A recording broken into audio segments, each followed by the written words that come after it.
I would not have become a chef if it weren't for this guy. And I'm not even exaggerating. I'm going to be reacting to a cooking show I watched back in the 90s.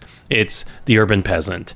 And I'm going to be talking about the food itself and maybe some things around it, but it's not like a hardcore, like it's got to be this way. I'm not going to dismantle what he's doing. I'm just going to add to it. But it's, in a way, it's almost like an homage to him. So that is how I am approaching this video. So first of all, welcome to, and today I'm going to be reacting to The Urban Peasant, aka James Barber. Oh, James. Sounds like a Bond girl to 007. There he is in the market, chatting up the ladies with his Dijon mustard shirt, squeezing the melons. I love these suggestive lyrics. There he is, flipping like a champ, noodling his doodle. First and foremost, as I react to this, understand, I want to apologize for the quality of the video. It's the best I could find. I mean, this is an old show, so.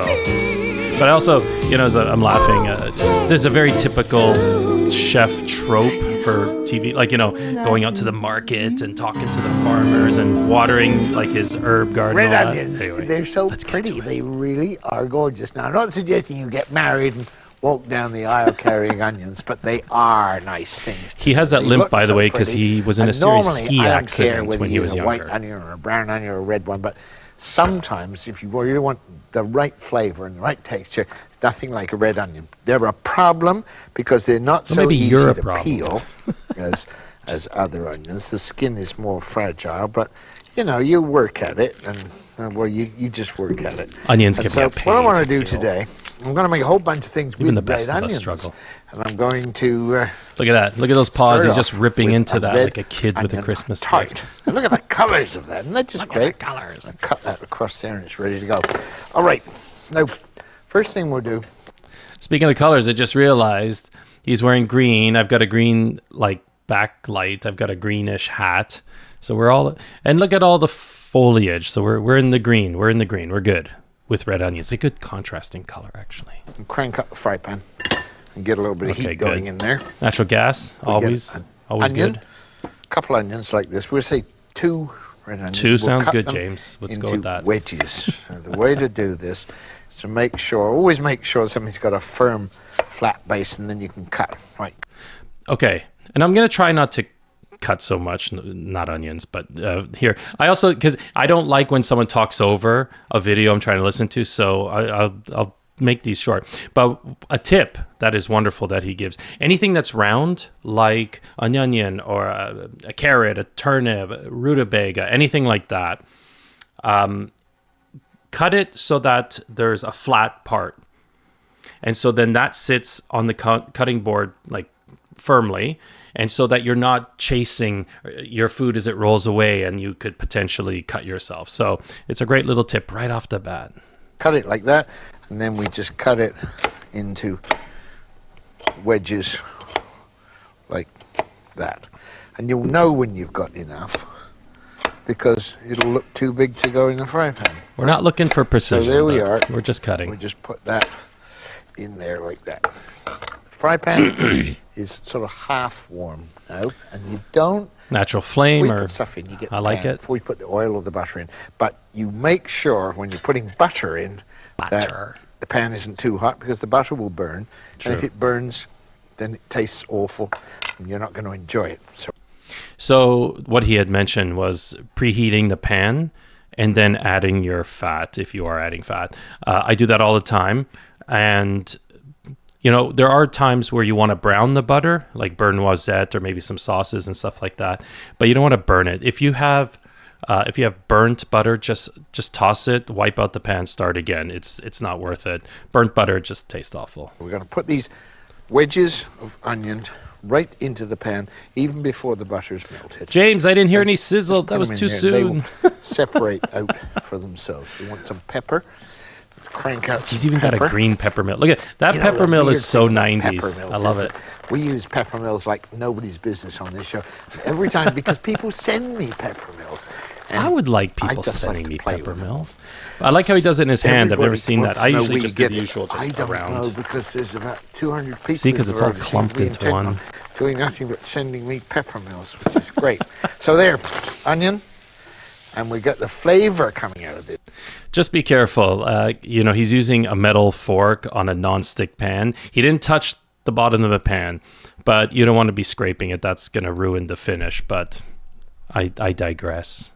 Now, and we get some basil. Now, when you get basil, fresh, this is fresh. If you haven't got fresh, you have to use dry, but just cut it. Don't chop it, because it turns into mush. Okay, another quick point. Dried versus fresh herbs is a 3-to-1. So for, let's say it's thyme, if you need 1 tablespoon of fresh thyme, you would use 1 teaspoon of dried. There's 3 teaspoons in 1 tablespoon. I know it doesn't look like it, but there is. It's 15 mil to 45 mil, I think. Anyway, you could use dried basil, like I said, but you'd have to reduce the amount. And when you are cutting fresh basil, he is right. If you just hack away at it like you're chopping parsley or chopping thyme or rosemary, it's going to brown. It's the flavor and the aroma is going to change, actually.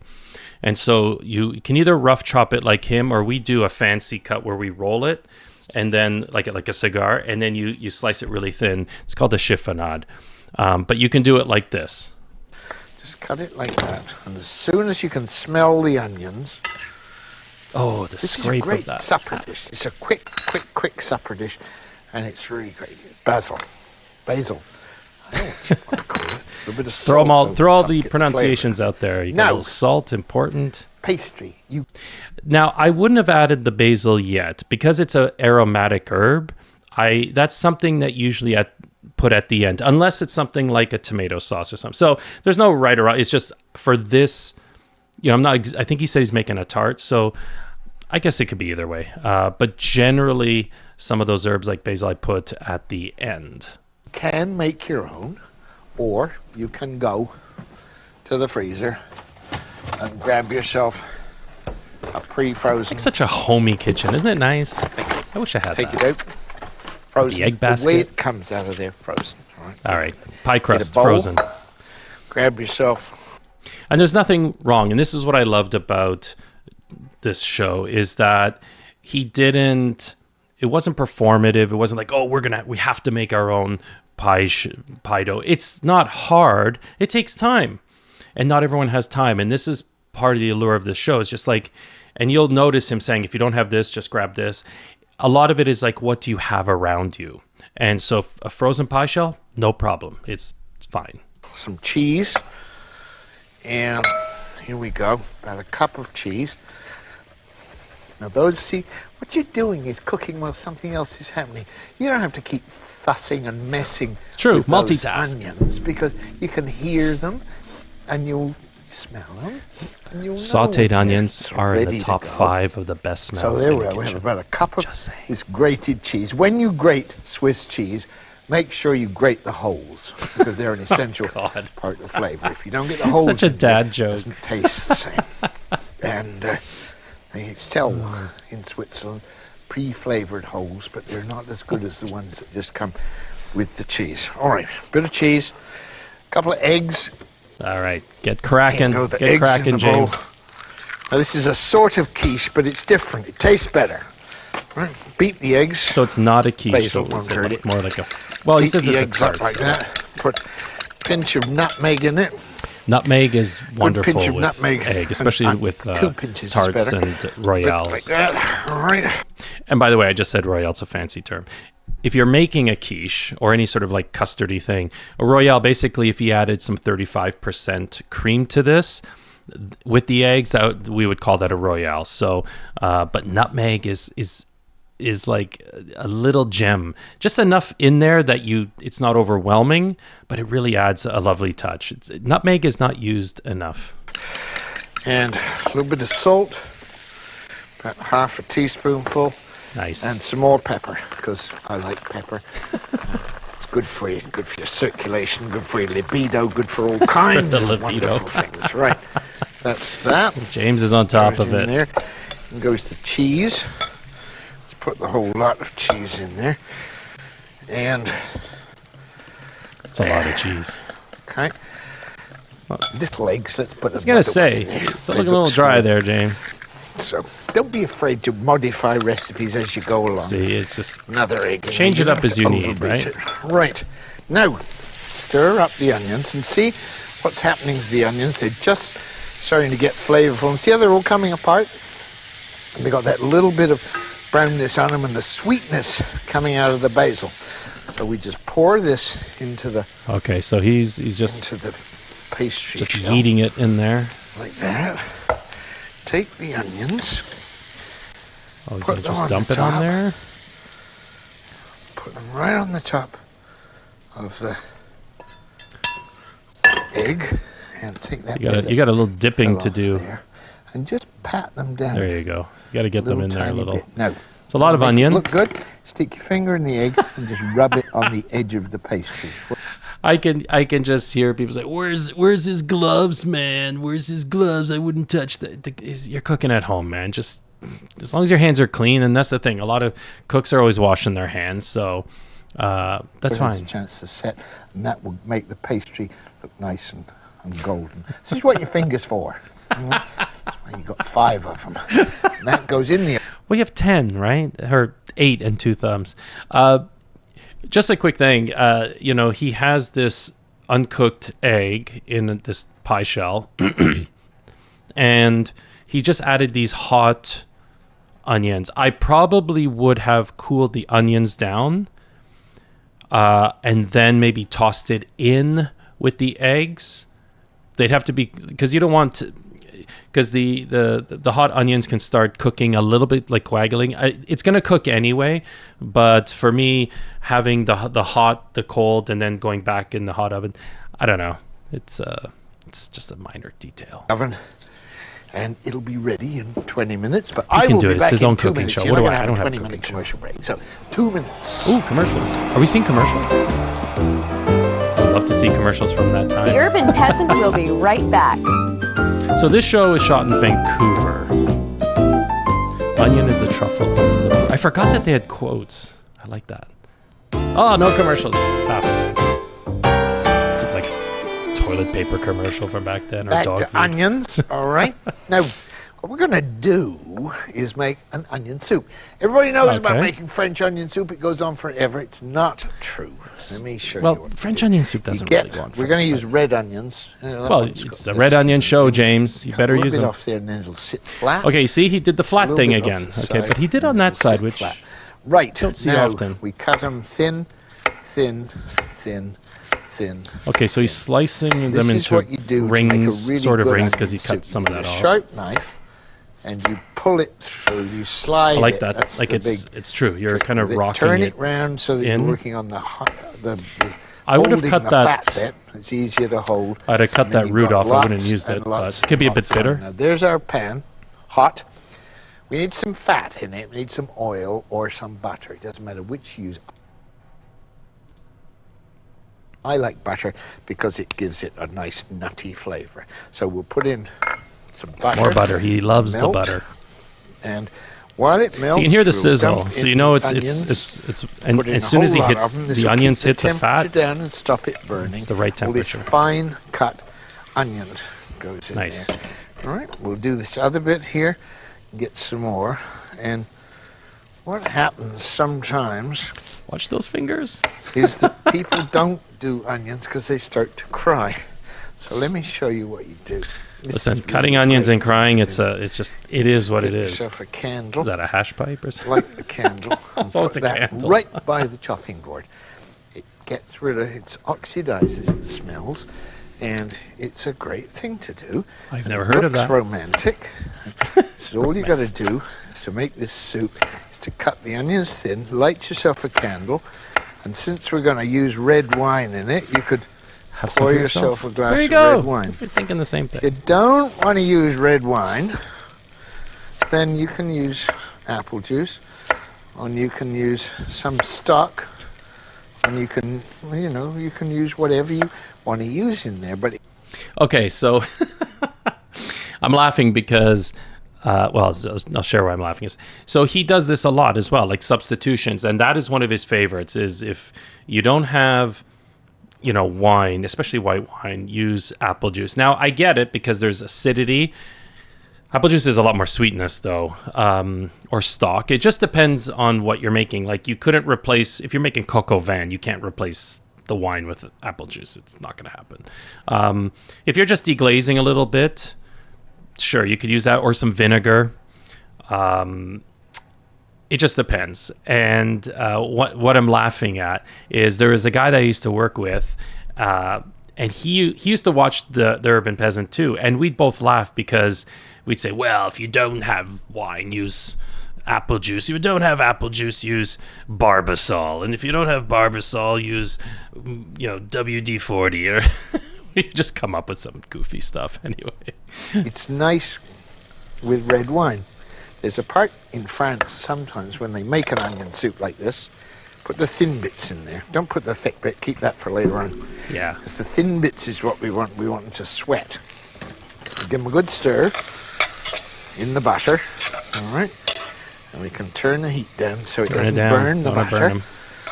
Give it a went good through that, stir, right? and what you do is put the lid on.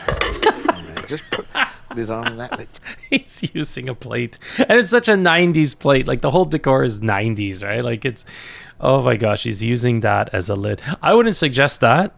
Because what if something breaks and now you've got all that broken ceramic and you'd have to throw that out, but improvise, I guess. Sweat. All right? Sweat. Just let them sweat and then they will cook gently. Now, while that's happening... Sweating is where you're cooking, let's say for onions, you're cooking the onions without them browning. And so that usually means, pardon me, that usually means a lower temperature. And just letting it go. Some of the liquid will come out of it, and so it'll become translucent. So you're not caramelizing them, you're not browning them, you're just kind of slowly cooking them. It can bring out some more of the sweetness as well. Any way you cook is gonna bring out sweetness. We get the other things ready. We get some tomatoes. See, this is tomato and onion soup, but it's a country soup, and it's a real rustic. In some parts of France, when they make onion soups, they don't put the red wine in until later on. They start off with the soup, which comes to the table hot. They take a mouthful of it and a mouthful of red wine, and then they add a little red wine to the soup bowl, and it keeps getting more and more wine. I've never heard of that. More and more. It's lunch. Fer Chabrol, it's called. Sounds like cocktail hour with a bit of soup. Okay. Onions are sweating, and I know you can see, but they are sweating. There's juice coming out of them. That's why it's called Break up sweating. those big rings. Put in the onions, the tomatoes, with the onions. Right. Give it a good stir again. And start it sweating. This candle business, this is why they have candles in restaurants. It's in the old days, before they had air conditioning, before they had fans, before they had things, the restaurants used to smell a lot of old food, and it's the candle that gets rid of the smells. I don't know if that's true, but I've never heard of that. Okay. There you are. I'll give you that. Do that. That candle's getting bigger, the flame. Garlic can go in. Is that going to be like a hazard in the studio? Winter, oh my goodness. You think you might feel a cold coming on, you can use 3 or 4. Garlic. You can use 3 or 4 cloves of it. Makes the world go Chop around. it up. And for the last bit of the chopping, since you're going to need a little bit of salt in there, sprinkle a little bit of salt on it. And then chop it up, and that'll pick up all the juices and make the flavors come. Okay, this is a classic technique. I love that he's showing this. So what you would do is you would chop up the garlic, just like he showed, add some salt, and then I don't know if he's going to do it here, but you chop it up, and then as it gets smaller, you smear it with the side of the knife. Like you just smear it out, chop it up more, collect it back, smear it again, and it becomes like a paste because the friction from the salt on the cutting board, it kind of grinds the the garlic and on top of chopping and smearing. So it becomes like a paste. And it's true, you're going to add salt anyway, so you have it in there. So it does double duty. Out of the garlic quicker into the soup. All right, this is going to take, soup's going to take about 10 minutes. Get a lid, cook. a proper Just lid, let James. have to keep messing with it. And clean Just the let cutting it board. want some time. Yes. If you've Get got that fresh onion. time, That onion's bothering fine. me. Just I like a clean cutting pull board. the leaves off with your fingers. That's what you got fingernails for. Right. And if I you bite haven't my got nails, so I fresh don't have time, fingernails. then you have to go and get a jar. It's a bad habit. That's what you do.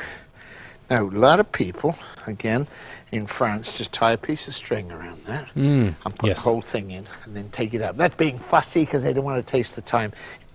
Okay, so what he's talking about is what we would call a bouquet garni. And traditionally, if memory serves me correct, you would have like thyme or rosemary, parsley, and you would miss bay leaf, and you would tie it with string, butcher twine, and you'd put it in, you can put it in cheesecloth and tie that off and just dunk it in like a tea bag. And so it's going to impart all those flavors, but they're not going to get dissolved. Like, to me, nothing worse than throwing whole stems like of rosemary or thyme, let's say in a stew, and then later you're eating it and you got to keep fishing out the big leaves and the tree the tree branches stuck in there. So that is a little bit more delicate way of doing it, but you can just chop up the thyme, throw it in their teeth. I like the thyme in my teeth. I like these little flavors of things that happen in there. And that's pretty well what we've got to do. Now, good work. You have to think about liquid because it's a soup. You Soup can needs either put, liquid. as I say, you can put stock in. This is some stock. Nice. That I had good in color the on that freezer. stock. Ooh, Just put some stock in don't there. spill it on the candle. And of course some red wine. Measured. And bring it right up to the boil and let it simmer away for about 10 minutes. I'm going to be back in 2 minutes and we'll cook something else with red onions. So with the wine, cooking with wine, there's different ways. And in a soup like this, that's probably you can do that because you want the wine to cook out in a way. So if you're making a sauce, for example, you would add the red wine after you browned or seared off whatever, add that, deglaze the bottom, like scrape off all the good brown bits on the bottom, and then you let that wine reduce. It's going to change the chemical composition of it. It's going to change the aroma. It's going to burn off the alcohol. It's going to concentrate the flavor. It's going to do all that. Then you would add your stock. I think if you're adding it here, it's going to be a little bit different. It's going to taste a little bit different as if you had reduced it. I think for this, it's probably fine. It's adding some color. It's adding some tannin, some acidity. While the stock, it just gives it that beefiness or that sort of umami. Don't go away. James will be right back. Beef is the soul of cooking. All right, what do you got for us next, James? Let the red onion parade keep on going. Now there's my soup. Look, bubbling away, and it's turning into soup. Soup doesn't have to cook forever. This is a great, quick amalgamation of fresh flavors. I'm going to put it over here so put it you can away. see what else we're doing. And I found a lid in the dishwasher. I'll put the proper lid on there.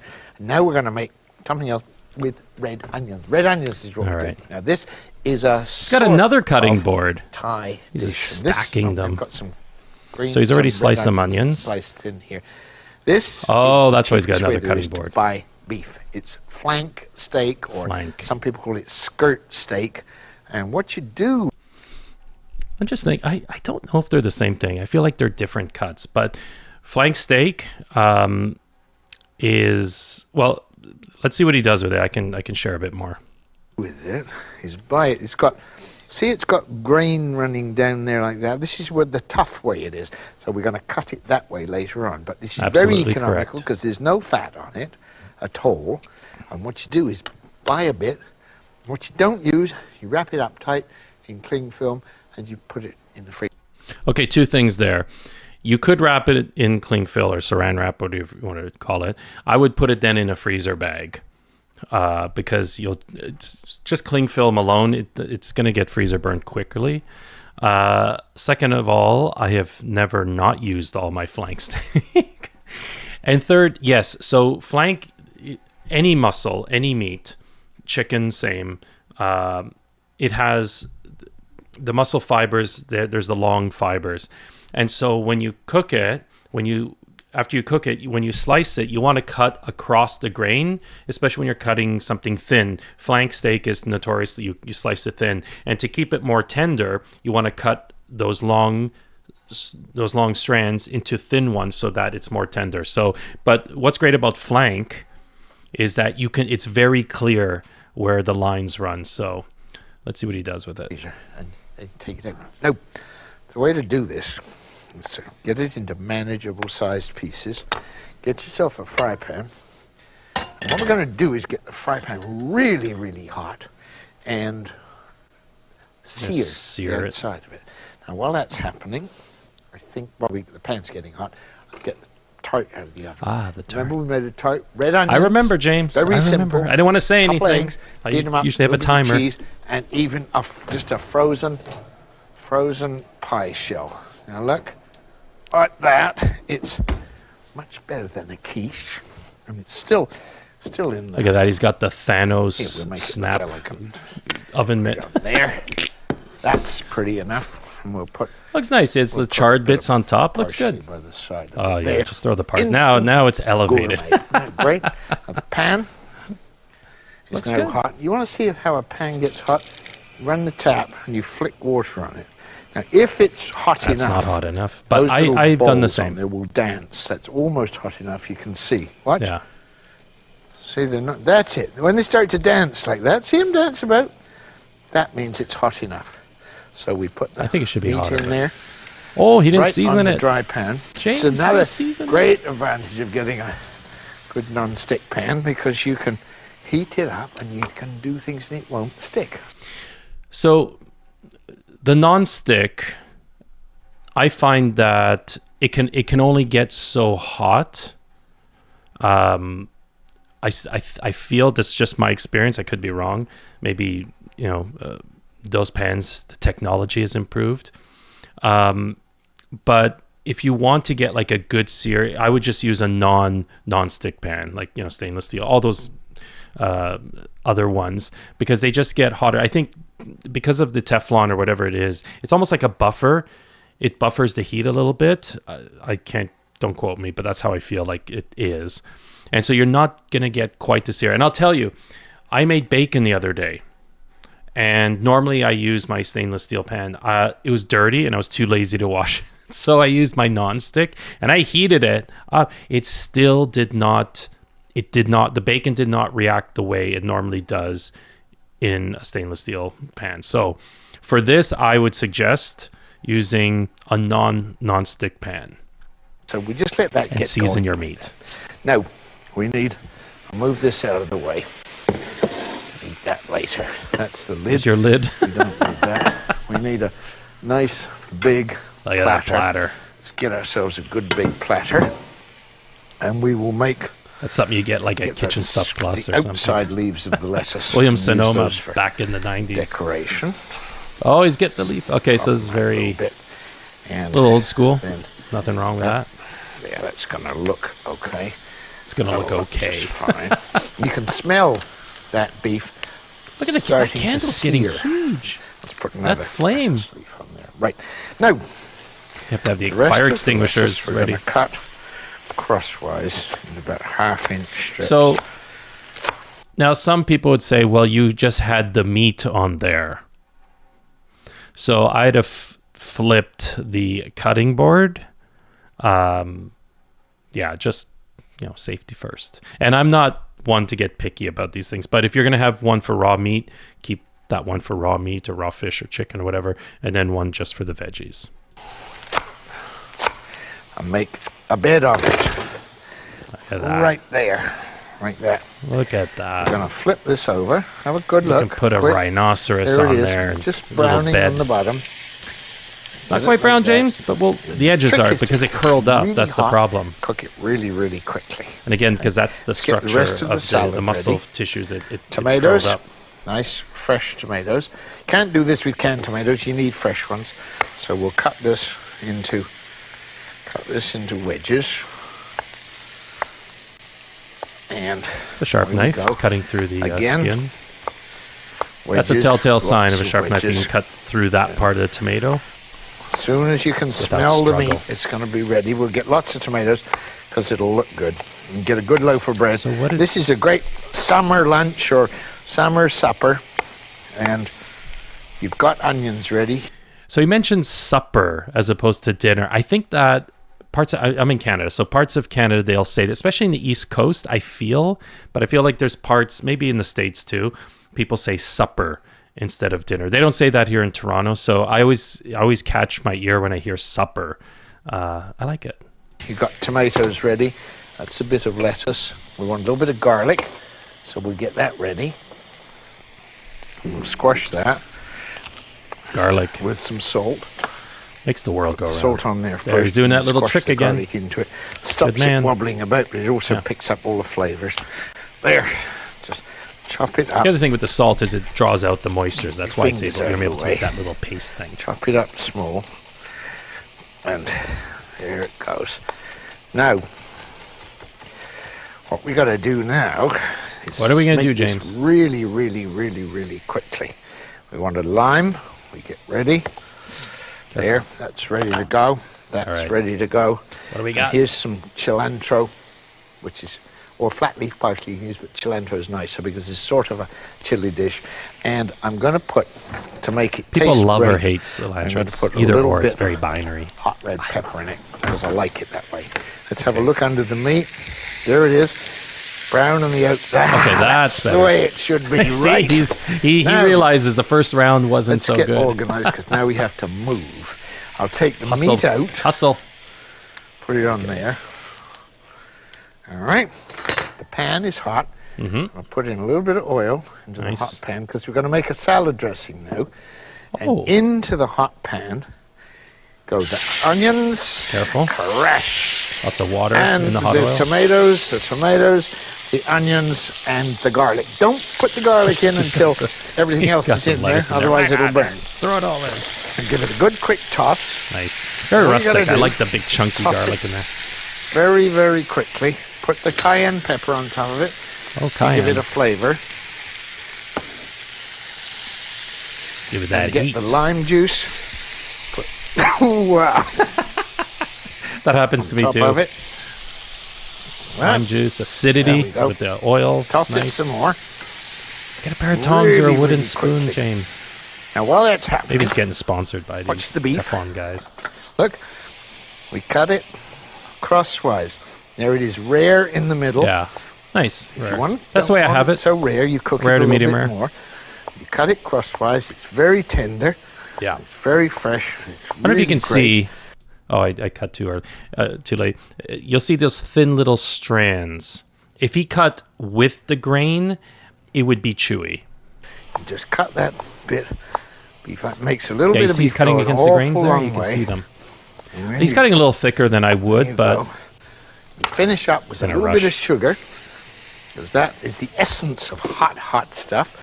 You toss it. So he's looking more. to balance out some of that heat, some of that acidity. It's good. Hot dressing on top of the salad.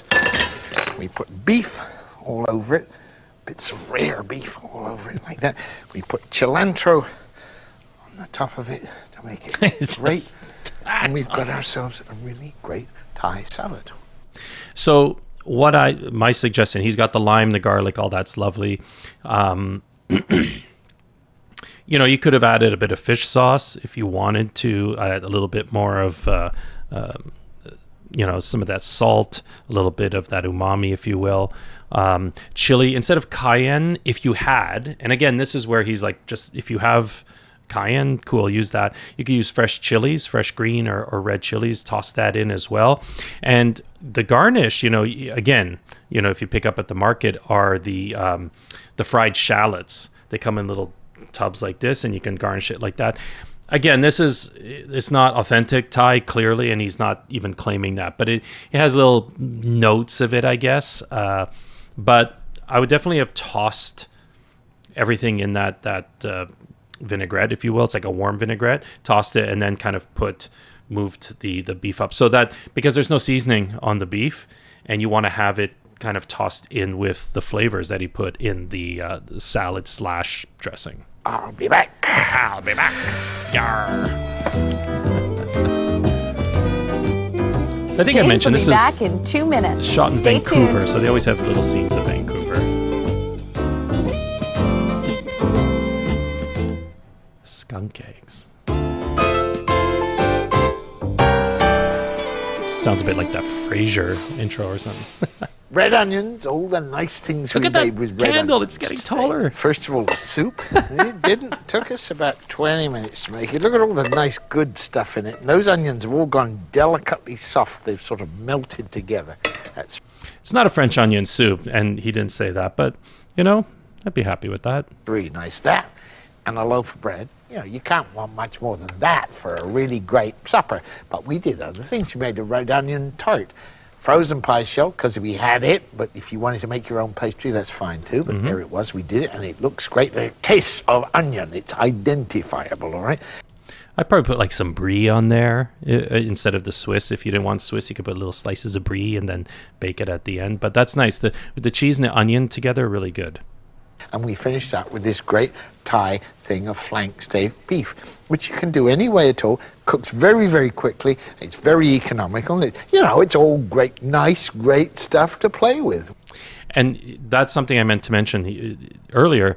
There's a lot of places, a lot of cultures and all that, they will stretch what they can, like with protein, whether it's fish, chicken, meat, whatever. And so you'll find in all the food cultures that they'll learn to stretch that. And so whether it's in noodles or like stir fries and whatever it is, any preparations, the meat is not the main thing. It's a part of it, but they stretch it out in like lovely ways. And so this salad, which is very classic, like a Thai beef salad, it can be done so many different ways, but it's a way of stretching it, but you're still getting all the flavors, you're still getting the protein. That's what we like to do on this show, is to make things easy. Looks like the candle is toasting the bread. I told you a few minutes ago, but it's worth repeating. There's the candle. Do cry when you're chopping onions or cutting onions. Light a candle, put it on the chopping board, and it will take all the tears away. I don't know about that. I'd light the candle and just like make a prayer offering to the onion gods, the culinary gods. Isn't that nice? It's nice, James. God bless. What more can I say? I think it tastes better if you have a little bit of fun with it. I like to have fun with it, and that's what I'm going to do with this. All that I'm gonna matters. Take this down. Mrs. Muscovich has a birthday.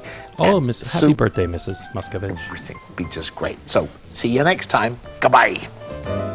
So if I'm not, this reminds me, so a lot of times at the end of the shows, I haven't seen this in 30 years, I think he used to go and like give it to neighbors. So it's just about community, right? Like food as community, as just like breaking bread with people.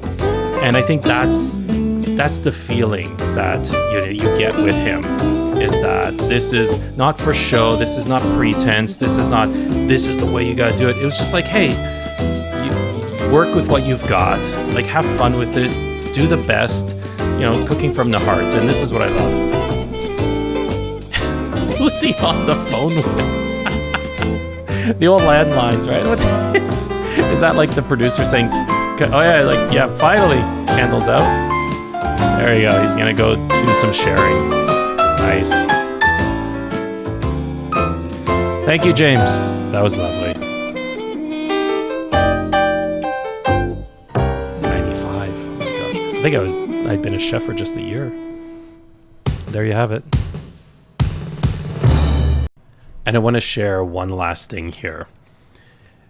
James Barber passed in 2007.